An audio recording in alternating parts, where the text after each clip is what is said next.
As humans, we're naturally driven by the search for better. But when it comes to hiring, the best way to search for a candidate isn't to search at all. Don't search, match with Indeed. When I was looking to hire someone, it was so slow and overwhelming. I wish I had used Indeed. If you need to hire, you need Indeed. Indeed is your matching and hiring platform with over 350 million global monthly visitors, according to Indeed data, and a matching engine that helps you find quality candidates fast. Ditch the busy work. Use Indeed for scheduling, screening, and messaging so you can connect with candidates faster. And Indeed doesn't just help you hire faster. 93% of employers agree Indeed delivers the highest quality matches compared to other job sites, according to a recent Indeed survey. And listeners of this show will get a $75 sponsored job credit to get your jobs more visibility at Indeed.com/podcast. That's Indeed.com/podcast. Terms and conditions apply. How do you feel when you switch to Geico and save on your car insurance? It's like getting right out of bed late for work, yet your hair looks immaculate. No blow dryer, no comb, no sculpting gel. Just a flawless look. As if you walked out of your house and straight onto the cover of a men's fashion magazine. Good morning, Steven. Oh, have you done something new with your hair? It looks amazing. They don't have the slightest clue you were half asleep, drooling on your pillow not 10 minutes ago. Yep, switching and saving with Geico feels just like that. Get more with Geico. Quiet, please. Quiet, please.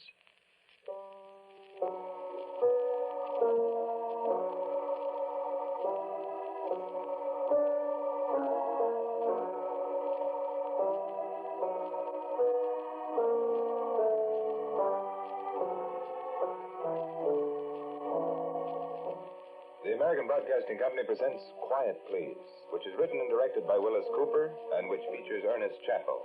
Quiet Please for tonight is called The Hat, the Bed, and John J. Catherine. When I talk to you about John J. Catherine, I'm talking about me. I've got into more battles about my last name. I've had to make it clear to at least 4 million people that Catherine is my last name, not my first. And in the process, I've accumulated more numerous contusions, fractures, superficial abrasions, black eyes, and bloody noses than can readily be counted by one person. Now, disregard my personal adventures in the field of fisticuffs for a moment, and attune your shell-like ear to the singular story of the hat and the bed and me. However, don't get carried away to the extent of thinking of me as Kitty, or Kate, or any of the other diminutives of my last name, or I am quite likely to rap you smutly over the sconce with a stage brace. I much prefer, if you must be familiar, to be addressed by my usual sobriquet of Gentleman Johnny. However, I am just as happy when you call me Mr. Catherine. Just wanted to make myself perfectly clear. My profession is that of a stagehand. To continue our brief gander at my personal history and to orient you somewhat concerning myself, I've carried a card in the IATSE ever since the actors' strike, which more or less dates me. As a matter of fact, and strictly between you and me, there was a time when I entertained certain ambitions myself. When I left Rockford as a young man, valedictorian of my class at Rockford High, I studied with Christensen in Chicago for 4 months. Then the lamented Thomas Wood Stevens once said that I had legs like Bert Lytell's. And though I have devoted my energies to another phase of the theater for these many years, I am still able to offer slight competition to these young upstarts who people the stage today. Indeed, I very often linger after an evening performance to try my slightly decrepit wings, alone in the house at midnight. Nay, I will win my wager better yet, and show more signs of her obedience, her new-built virtue and obedience. See where she comes and brings your froward wives as prisoners to her womanly persuasion.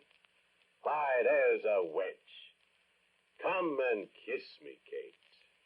The Bard, Taming of the Shrew, Act 5, Scene 2, Petruchio speaking to Katharina. I could go on for 3 days. Before you go on for 3 days, Mr. Catherine, suppose you step over here and give these boys a hand with the scenery for the next act, huh? And make it snappy, Mr. Catherine? That a boy, Mr. Catherine. Oh, that this too solid flesh would melt. Hamlet, Act 1, Scene 2. John Catherine been telling you how he'd have wowed him in Grand Rapids if he'd stuck to his first love, the theater. Don't you listen to it.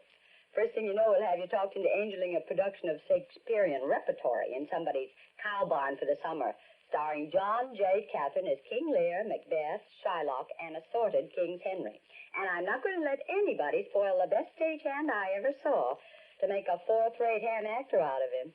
Not that he isn't a fourth-rate ham actor already. Me? I'm Evelyn Pierce. I produce plays and things, and I think John J. Catherine hates my viscera. I don't mean to be mean to John. I like him. But we got work to do putting on a play, and that's the stagehand's business. Oh, hello, John. Back so quickly? Miss Pierce, I quit. Again, John? For positively the last, final, definitive time, Miss Pierce, I quit. I am done. I resign. I will take it up with the union if need be, but I unequivocally, is that it? Mm-hmm. Unequivocally resign. Is that clear, Miss Pierce? Quite, John. But why, if you please? That set dresser. What's that Yeah, dresser? that man, that unspeakable man that goes around putting things on things, flowers on tables and telephone books on stands, candlesticks on the mantel. He put my hat on the bed. Oh. And so, Miss Pierce, I... Unequivocally resign. It is so. Fare you well. Where are you going, John? I said I quit, Miss Oh, P. where are you going? I'm going to the mortician's. I'm going, Miss Pierce, to the mortician's to talk over certain details. Details of what, John? A funeral, Miss Pierce. A funeral, John? My funeral, Miss Pierce. I don't quite understand you, John.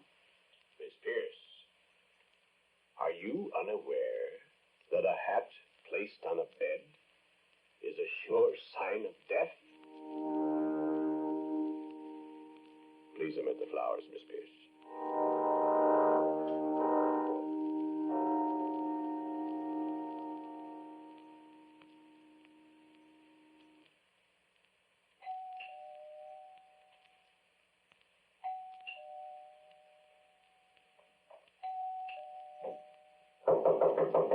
I wish you people would...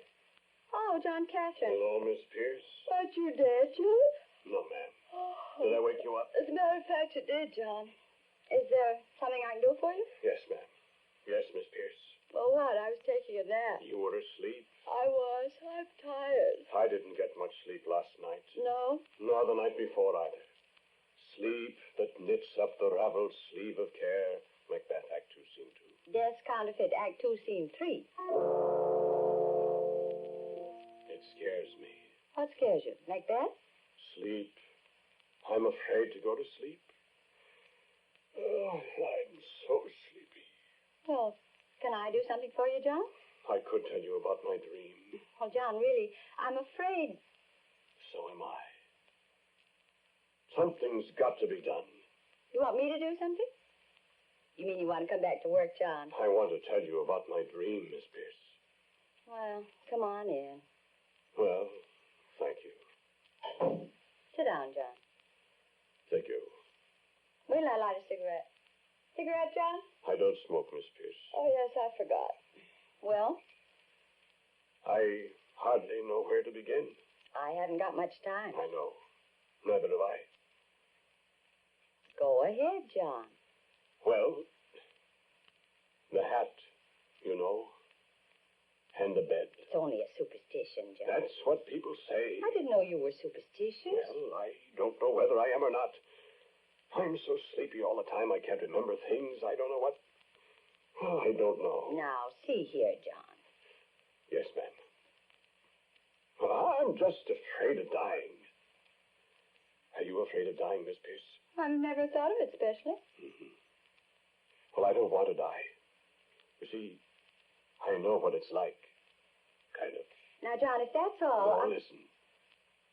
I was really scared when I left the theater last night. I really did call up a mortician to arrange things, you know. Said you were. I couldn't get him on the phone. So after a while, I lay down as one who wraps the drapery of his couch about him. And lies down to peaceful dreams, Thanatopsis, William Cullen Bryant. Thank you. But I didn't dream, peacefully or unpeacefully. Thought you said you did. No, ma'am, I just went to sleep. But you said you dreamed, John. You said you wanted to tell me your dream. That's what you said. I know. When I woke up, it was real late. Really late, I very late. It was dark. Black dark. I could hardly see the light from the window. Couldn't see it at all, as a matter of fact. Black dark, and I was so thirsty. I had to have a drink of water. My mouth was just parched. Sleeping with your mouth open. I suppose. Well, after a while, I couldn't stand it any longer, so I got up. Now, the bathroom's here, you see. My bed is like this, and the dresser's over here. And there's a chair. I got up, and I couldn't find the light switch. I knew I could find my way in the dark to the bathroom, all right, and I did. I got my drink of water, and my goodness, it tasted good. And then I started back to bed. When I came back, the bed was gone.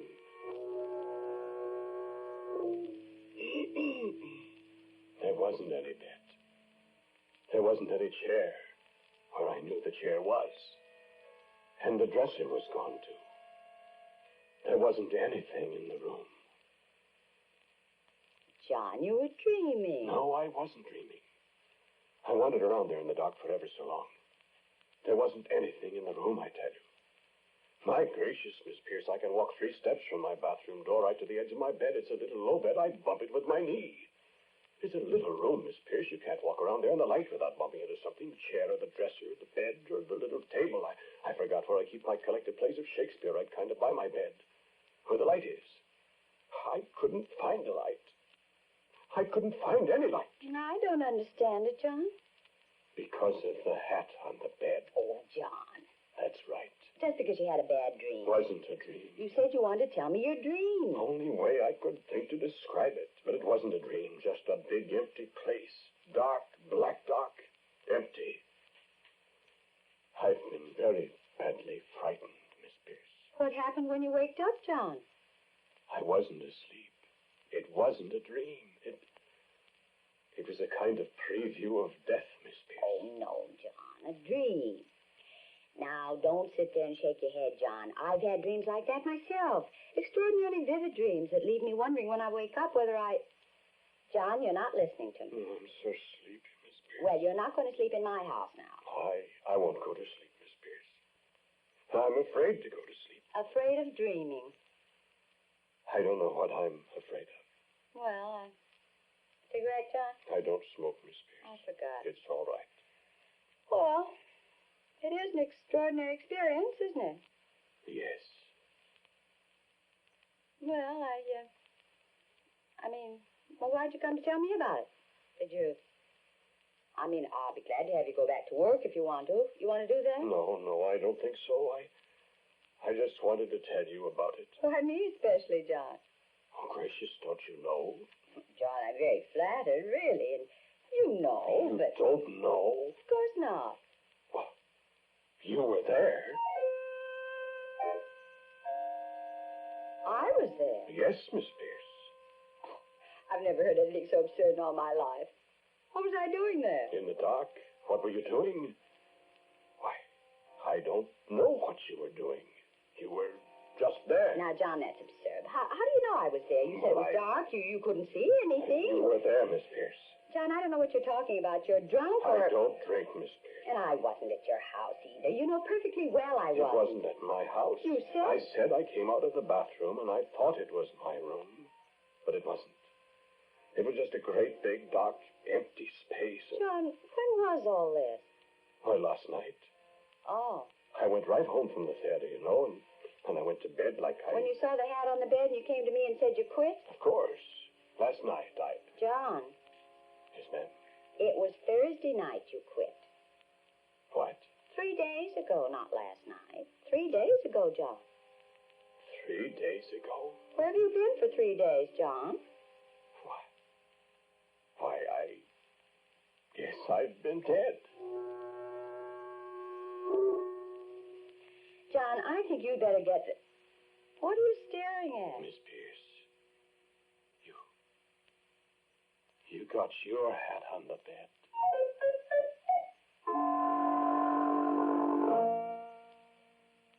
All right, John, come on. Come on, where? I'm going to take my hat off the bed, John. It's too late now. Too late? Sign it, Dad. Oh, stop that nonsense. I'm going to put on my hat and get back to the theater. That play I'm trying to do will die the death, all Don't right. talk that way. Stop it. Come on. You go back with me. Go back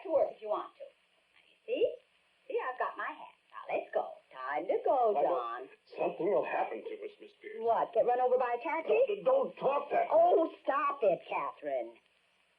Miss Pierce, you know I don't like to be called by my last name. Sometimes I'm not sure whether that's your last name or your first. You're not to talk to me that way, Miss Pierce. All right, then. Stop acting like an old maid and come along if you're I don't coming. want you talking to me like All right, that. just stop talking nonsense then and come on with me. Coming? I said, are you coming with me?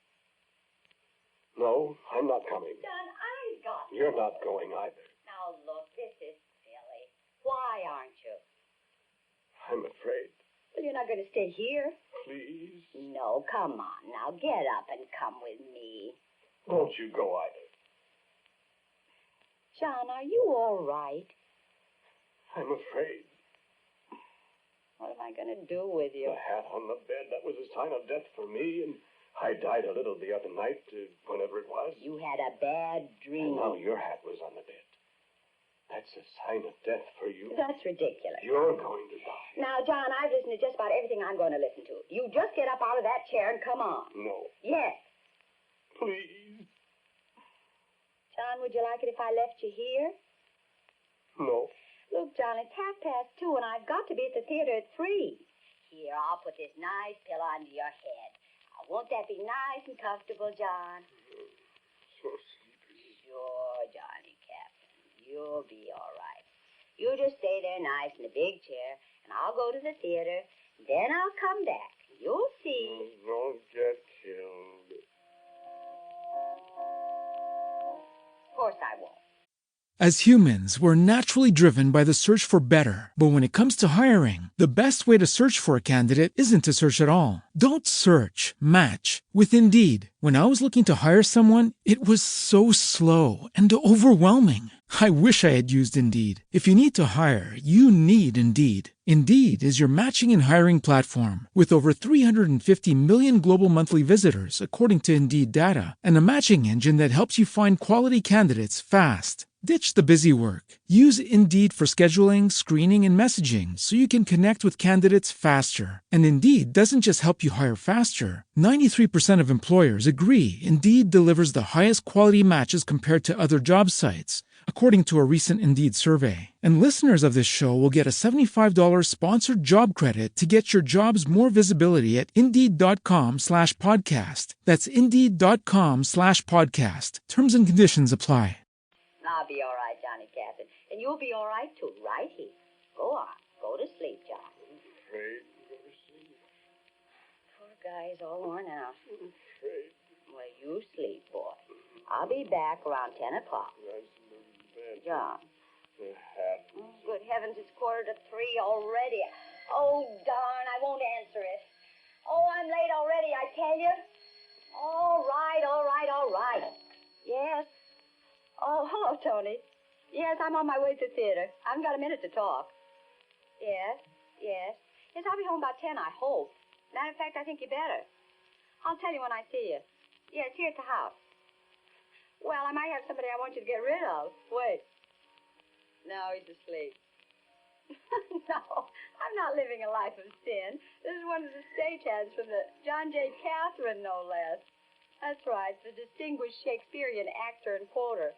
I don't know, potted, I think, or else he's losing his buttons. Too much King Lear, I guess. Oh, no, I'm leaving him here to sleep it off. Oh, hats on a bed, all that stuff. Oh, he's all right now, as long as I'm not here. Look, Tony, I'm late. Suppose you meet me here at the house around 10. Sure. If he's still here, I'll let you throw him out. I'm going to run. Goodbye. I'll see you tonight. Bye. You all right, John Catherine? You sleep? John? Poor fellow.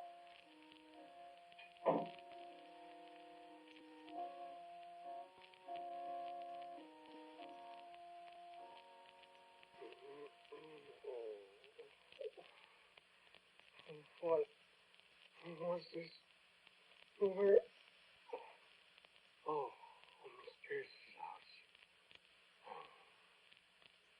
Oh, I'm so thirsty. What time is it? Quarter to... I can't read my watch. Where's all the lights? Oh, where do I get a drink of water? Oh, tangled up in the blankets. Hey, where's Miss Pierce? Miss Pierce! Trussed up hand and foot like a fowl, like a pullet, like a capon. Miss Pierce! Oh, yes, she went out. What am I doing here? Oh, I remember.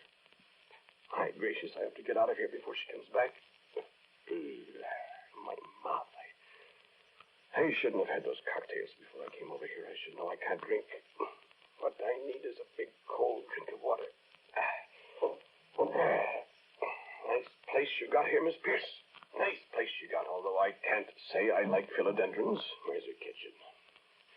I want a drink of water. I wish I could find a light. Here it is. Oh, 11:45 it is. I better be getting out of here after I get a drink. Kitchen. Mighty little kitchen. Nice little kitchen. Now, where's the glass? Here we have glasses. Oh, man.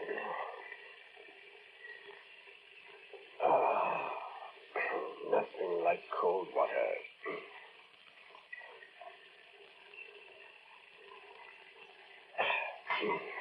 Thank you, Miss Pierce. Thank you very much, Miss Pierce. I find your drinking water excellent, although it could be just a spot colder. Miss Pierce, I dislike you intensely. I do not love thee, Dr. Fell, a reason why I cannot tell, but this I know and know full well I do not love thee, Miss Pierce. Although the why is not in my mind, in the mind of John J. Catherine, my friends, who might be the idol of millions, nay, billions, if Miss Evelyn Pierce, the eminent producer, would give them a chance to tread the boards. Tread the boards in sock and buskin. Hand me my sock, varlet. I prithee trust my point, and I will reward thee with a cup of sack. Cup of sack of cups. Trust my points, whatever that is, Wamba, and I will reward thee with a cup of sack. Yes, Sir Walter Scott must have been a little stiff when he wrote that. Thou hast looked upon the wine when it is red, Sir Walter. Thou hast looked upon it when it biteth like a serpent and stingeth like an adding machine. Yeah, thou art very funny this night, Sir John J. Catherine. Albeit a trifle corny, sirrah. I've got to get my large, bulky carcass out of here before Miss Pierce comes back, or else Miss Pierce and I will get in a fight, and then I won't get my job back. Much less get a job as a broad-cheddar and sock and buskin. Remind me to ask Miss Pierce what is a buskin. I know what a sock is, Miss Pierce. A sock is what I'm going to give you in your pretty teeth if you don't stop being so mean to me, to Sir John J. Catherine, the sock and buskin man from Rockford, Illinois. Egad, not to mention, forsooth, Bassanio, my head hangeth over. I am now undrunk. Well, I would, my fair and fair-to-middling friend, I would that thou wouldst spiel to me whether this beldame hath perchance a small flagon of bourbon concealed on her about the premises. For I would drink of same and restore myself. Anon. Is there no way, as Pierre Louis has the little girl say to Demetrius? Is there no bourbon? What drinkest thou, Pierce? No scotch, no cremivette? No vintage wine? No. Aha. I see you.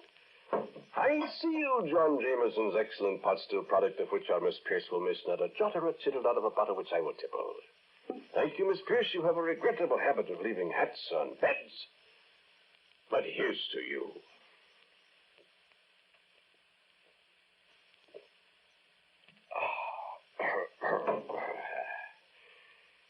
That is meat and drink, not to mention pie in the sky. Je vous remercie, Miss Pierce. No, Mademoiselle Pierce, our hero remarked in his flawless French. Thank you. I will have another dollar for the same, Miss Pierce. You one delightful old bag, old sack, old cover sack.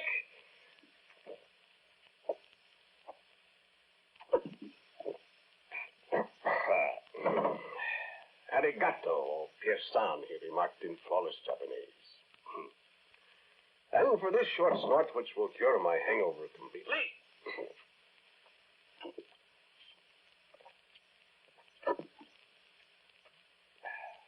Short. I will say in my flawless double talk, framis on the scrivener. Now, I will replace the somewhat attenuated bottle from which I have received back my body and my soul, reading from left to right. And before I retire into the stilly night, I will favor this large and intelligent audience with a selection from the Bard. Not Ben Bard, he is a comic. The Bard of Avon, situate by an odd coincidence hard by the banks of the river Stratford, or vice versa, as the case may be, in sunny England, which I will favor you with a large, jagged hunk of Shakespeare. Or as my ancient and deceased friend, what was his name in the chauve-souris many, many years ago, was wont to say, Shakespeare. Russian for Shakespeare. I crave your attention. Mr. John J. Catherine as Macbeth. Is this a dagger which I see before me? The handle toward my hand? Come, let me clutch thee. I have thee not, and yet I see thee still. Art thou not fatal vision, sensible to feeling as to sight? Or art thou but a dagger of the mind, a false creation proceeding from the heat oppressed brain? I see thee yet in form as palpable as this which now I draw. The lights went out. Where's the lights? Miss Pierce, turn on the lights. Miss Pierce isn't here. Where's Miss Pierce? Yeah, I'm going to get out of here, Miss Pierce. You come in your nice house in the dark, find me here all full of your liquor. Yeah, where's the door? I can't find the door. I can't find... Where's the chair? Where's the door? Miss Pierce! Please, Miss Pierce! I'm lost again in the dark. Miss Pierce, has happened again. You did it to me this time, Miss Pierce. You put your hat on the bed and you made it dark in your house, too. Miss Pierce, I'm lost. This is no dream. Miss Pierce, where are you? Where am I? Where's the door? Here's the door. Where does it go? I know where this door goes. This is the door. Miss Pierce, where does this door go? No. Where did it? You went and you put your hat on the bed. You did. You put your hat on the bed. You put your hat on the bed. That's a sign of death, Miss Pierce, putting a hat on the bed. Where? There, I can't see on it. Oh, I know where I am now. Oh, I was so scared. Never mind, Miss Pierce. I know where I am now. There's a chair. Hello, chair. There's a little table. Good evening, little table in the dark. I beg your pardon, table. And I'm all right now, Miss Pierce. I'll get out just as soon as I can find the door in the dark, Miss Pierce. Oh, how I hate Miss Pierce. I'm going. Oh, here's the bed, isn't it? The bed. Yes. The bed, Miss Pierce. That's where you threw your hat. Hat on the bed. Sign of death, old Pierce. I guess I'll just lie down and take me a little rest. Why, your hat's still here on the bed, Miss Pierce. Sign of death, Miss Pierce, leaving your hat on the bed. Sign of death for sure. Silly old Miss Pierce, leaving your hat on the bed. Why, Miss Pierce, you left your head inside your hat.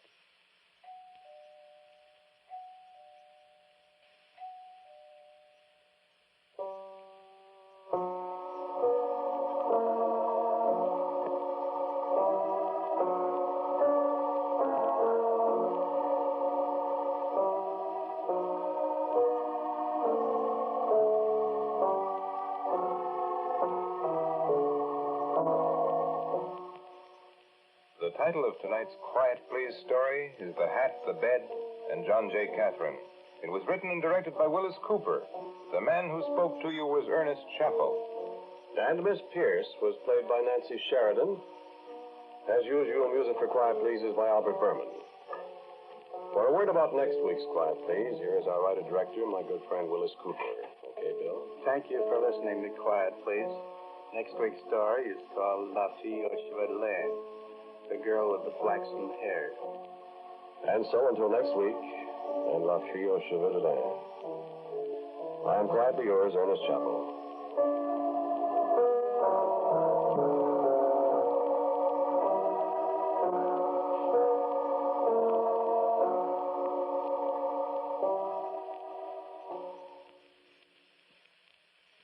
A listening reminder.